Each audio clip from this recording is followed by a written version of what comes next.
the mistakes she had in '08 and how she would be separate from the current president on many different issues. She lost some debates, so she does have some wiggle room when it comes to getting away from the president, who currently is not very popular. But let's talk about the president for a second and talk about the catastrophe that is looming on immigration right now, people flooding across the border. But when it comes to coming with immigration reform, there's a sense on Capitol Hill Republicans are standing in the way. What do you think? What is going on is an attempt to extort members of Congress into agreeing to a, quote, comprehensive immigration amnesty, which is what it is. So the Obama administration has basically put out the welcome mat at the border. Come on in. We'll feed you. We'll house you. We'll clothe you. We'll get you medical care, although now it looks like we're not screening people properly. We have an increase in scabies, the MRSA virus. People are concerned about TB. So all of this is happening, right?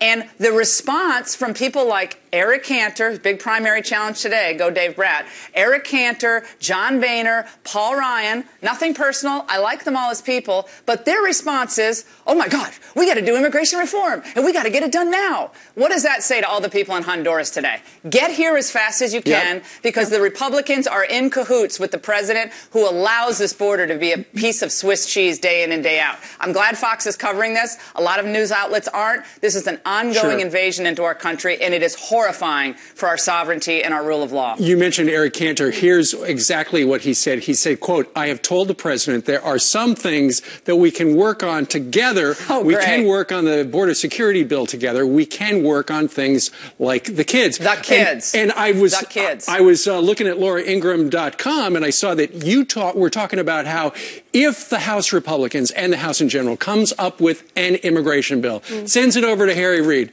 they're not going to touch it.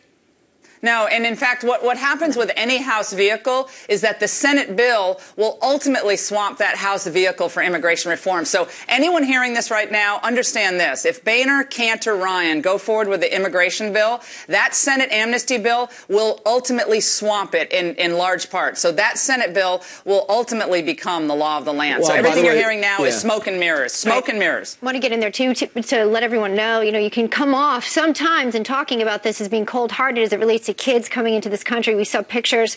We see these children who are going to be here without a place to go.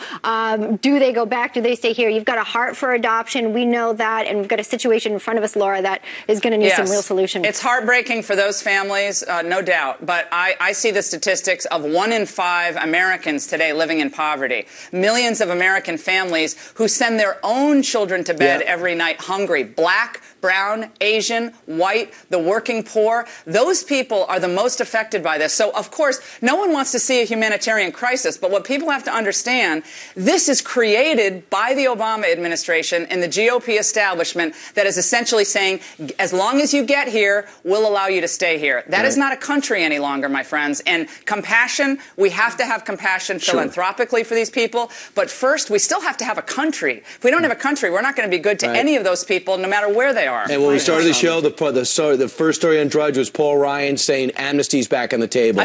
So, Laura, thanks so much for joining us this morning. We got you all revved up. Now go do your radio show. Thanks, Go Laura. Dave Bratt. Love you guys. Thanks. All right. Meanwhile, the VA